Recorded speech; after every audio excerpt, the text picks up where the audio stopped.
அமைச்சர் செந்தில் பாலாஜி மீண்டும் சிறைக்கு போவாரா அப்படின்ற அந்த கேள்வி எழுந்திருக்கு.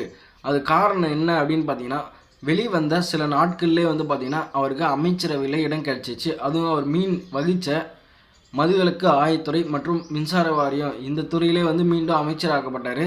இதனால தான் சிக்கலே வந்திருக்கு அப்படின்ட்டு நம்ம சொல்லலாம். ஏன் அப்படின்னு பார்த்தீங்கன்னா, இதுக்கு முன்னாடி கோர்ட்டு வந்து ஏன் அவருக்கு ஜாமீன் கொடுக்கல, 471 நாள் ஆச்சு. அதுக்கப்புறம் தான் அவங்களுக்கு ஜாமீன் கொடுத்தாங்க. அதாவது இப்போ வந்த வழக்கு முன்னாடி வழக்குகளில் ஏன் ஜாமீன் அவருக்கு வந்து கொடுக்கல அப்படின்னு கேட்டிங்கன்னா, இவர் அமைச்சராகவே தொடர்றாரு, இவருக்கு எப்படி ஜாமீன் வழங்க முடியும்? அதுவும் இல்லாத அவங்க தம்பி வந்து சரண்டர் வந்து ஆகலை, அவர் வெளியே தான் சுற்றிட்டு இருக்காரு அப்படின்னும் போது அவருடைய அமைச்சர் பதவி ராஜினாமா செஞ்ச பின்னாடி தான் வந்து அவருக்கு ஜாமீன் கிடச்சிச்சு. ஏன்னா ஒரு அதிகாரமிக்க பதவியில் வந்து அவர் இல்லை அப்படின்ற அந்த நேரத்தில் வந்து பார்த்திங்கன்னா அவரால் அந்த சாட்சிகள்லாம் கலைக்க முடியாது அப்படின்ற காரணத்துக்காக தான், அதுவும் ஒரு ரீசனாக வச்சு தான் வந்து பார்த்திங்கன்னா சுப்ரீம் கோர்ட் வந்து ஜாமீன் வழங்கினாங்க அப்படின்ட்டு நம்ம சொல்லலாம். ஆனால் என்ன தான் வந்து அந்த தீர்ப்பில் வந்து அதை மென்ஷன் பண்ணாலும் இதுக்கு முன்னாடியில் வந்து பார்த்திங்கன்னா அவர் அமைச்சராகவே தொடர்ந்தார் அப்படின்றது நம்ம எல்லாருக்குமே தெரியும்.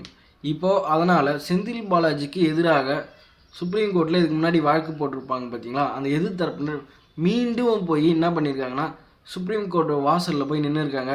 என்ன சொல்லியிருக்காங்க அப்படின்னு கேட்டிங்கன்னா, இது வந்து ரொம்பவே ஆபத்து, இவர் நீங்கள் விடுவிக்கும் போது அமைச்சராக இல்லாத இருந்தார், இப்போது விடுவிச்ச 3 நாள் 4 நாள்லேயே வந்து பார்த்திங்கன்னா மீண்டும் அமைச்சர் ஆகிட்டார், இதனால் அவர் சாட்சிகளை கலைக்கக்கூடும் அப்படின்ற அந்த சந்தேகம் இருக்குது அப்படின்னு சொல்லிட்டு சொன்ன உடனே அவங்க என்னன்னாங்க, நீங்கள் இந்த இதுவாக போடாதீங்க, தனியாக ஒரு மனுவாக போடுங்க அப்படின்னு சொல்லிட்டு நீதிபதி வந்து சொல்லியிருக்காரு.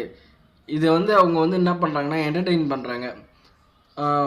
வழக்கமாக இதுமாரி ஜாமீன் கொடுத்து ஒரு 2-3 நாளில் இதுமாரி 4 நாளில் வந்து பார்த்தோன்னா யாருன்னா கேஸ் போட்டாங்கன்னா அதெல்லாம் தள்ளுபடி பண்ணிட்டு, ஏன்பா உனக்கு வேறு வேலை இல்லையாப்பா அப்படின்னு சொல்லிட்டு சுப்ரீம் கோர்ட்டே வேறு வேலை இல்லையா உனக்கு அப்படின்னு சொல்லி அமுச்சிருவாங்க.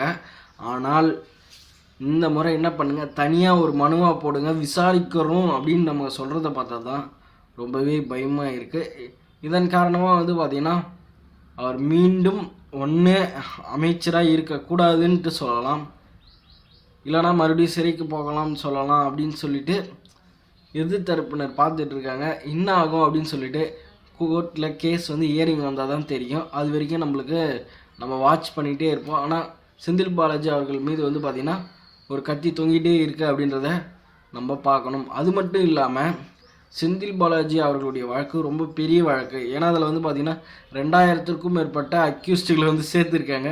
இதெல்லாம் விசாரிக்கணும்னா தனியாக ஒரு நீதிபதி போட்டு தான் ஆகணும் அப்படின்னு சொல்லிட்டு சுப்ரீம் கோர்ட் சொல்லியிருக்காங்க.